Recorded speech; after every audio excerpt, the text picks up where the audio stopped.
गिरवी रखा। सरकार ने देश का सोना बेच लिया। चौंकिए मत, क्योंकि डकैतों के हाथ में अगर देश की बागडोर सौंप दी जाए तो देश बिकेगा नहीं, लुट जाएगा। मैं चैन से कैसे सो जाऊं, वो बेच रहे हैं भारत को। हाँ, मैंने कसम उठाई है, मैं देश नहीं बिकने दूंगा। मैं देश नहीं बिकने दूंगा कहने वाले हमारे प्यारे प्रधानमंत्री ने देश की सरकारी संस्थाओं को तो बेचा ही बेचा, लेकिन अब खबर आ रही है कि देश का सोना भी नहीं छोड़ा इन लोगों ने। दुनिया में जाना माना नाम है ब्लूमबर्ग। उनका कहना है कि मोदी जी के रिजर्व बैंक ने देश को बचाने के लिए सोना बेचा। लेकिन देश की अर्थव्यवस्था को बचाने के लिए क्या भारत ने इतिहास में कभी सोना बेचा? कभी नहीं बेचा। इवन 1990-91 की बात है, जब भारत के पास विदेशी मुद्रा नहीं थी तो भारत ने देश को बचाने के लिए उस सोने को गिरवी रखा था, बल्कि इंग्लैंड के पास गिरवी रखा था, उसको बेचा नहीं था। ब्लूमबर्ग की एक रिपोर्ट में दावा किया गया कि मई 2026 में रिजर्व बैंक अपने गोल्ड रिजर्व में से $12 बिलियन का सोना बेचने पर मजबूर हुआ है। $12 बिलियन, समझ रहे हैं? लगभग 1.15 लाख करोड़ रुपए। ये रकम कितनी बड़ी है कि 10 लाख रुपए में मिलने वाले 11.5 लाख कार खरीदी जा सकती है। यानी पूरे लखनऊ की आबादी के हर दूसरे परिवार के पास नई कार हो सकती है। अगर एक आधुनिक 500 बेड का अस्पताल बनाने में 500 करोड़ रुपए खर्च हो तो इतने रुपए से करीब 230 बड़े अस्पताल बनाए जा सकते हैं। अगर एक अच्छे सरकारी स्कूल के निर्माण पर 10 करोड़ रुपए खर्च हो तो 11,500 से अधिक स्कूल बनाए जा सकते हैं। जिस ब्लूमबर्ग की रिपोर्ट में सोना बेचने की आशंका जताई गई है, वो दलाल मीडिया की तरह कोई आंडू पांडू खबरें नहीं छापती कि उस पर भरोसा न किया जा सके। दुनिया की सबसे बड़ी वित्तीय समाचार एजेंसियों में से एक मानी जाती है ब्लूमबर्ग। बड़े बड़े निवेशक उद्योगपति ब्लूमबर्ग के डेटा का उपयोग करते हैं और सोना बेचने वाली खबर पर रिजर्व बैंक कहता है कि ब्लूमबर्ग की रिपोर्ट सही नहीं है।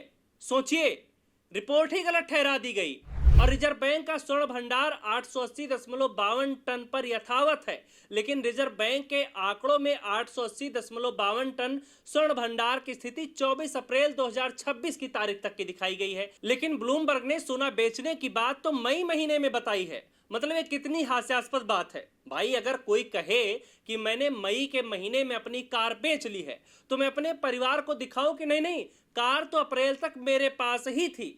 अगर आरबीआई चाहता है कि देश को सच पता चले तो मई तक के आंकड़े जारी किए जाएं और उसमें दिखाया जाए कि हाँ, उनके पास 880.52 टन सोना आज भी मौजूद है। बता दें कि साल 1991 में आर्थिक संकट के बावजूद सोना गिरवी रखा गया था, बेचा नहीं गया था।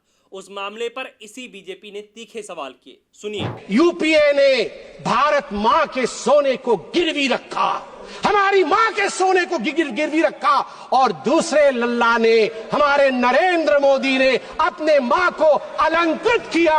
ये हो, लेकिन इन नेताओं की बेशर्मी तो देखिए, जब बात अपने पर आई तो इनकी जुबान तक नहीं खुल रही है। हमारे देश में माताओं बहनों के पास जो सोना होता है, कितना ही कम क्यों न हो, वो स्त्री धन होता है। प्रधानमंत्री चुप क्यों हैं? चुनाव में तो बड़े बड़े लच्छेदार भाषण दे रहे थे कि कांग्रेस आपका मंगलसूत्र ले लेगी, आपकी संपत्ति मुसलमानों को दे देगी, गोल्ड ले लेंगे, सबको वितरित कर देंगे। और पहले जब उनकी सरकार थी उन्होंने कहा था कि देश की संपत्ति पर पहला अधिकार मुसलमानों का है। मेरी माताओं बहनों, ये आपका मंगलसूत्र भी बचने नहीं देंगे, यहां तक जाएंगे बेटा। आज जब खबर आ रही है कि इनकी सरकार में सोना बेच लिया गया है, तब ये सारे के सारे खामोश हैं।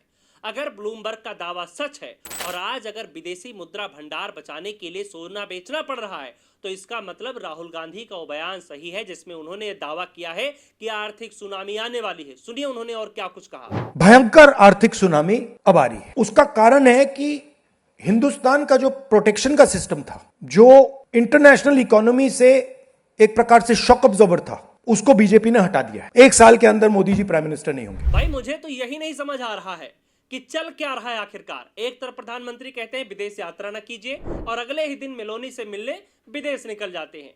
देशवासियों से अपील करते हैं कि सोना मत खरीदिए, लेकिन खुद सोना बेच लेते हैं। अब अगर आपको समझ आ रहा हो तो कमेंट में हमें भी समझा दीजिए, ताकि हमें भी समझ में आ जाए कि क्या कुछ चल रहा है देश में।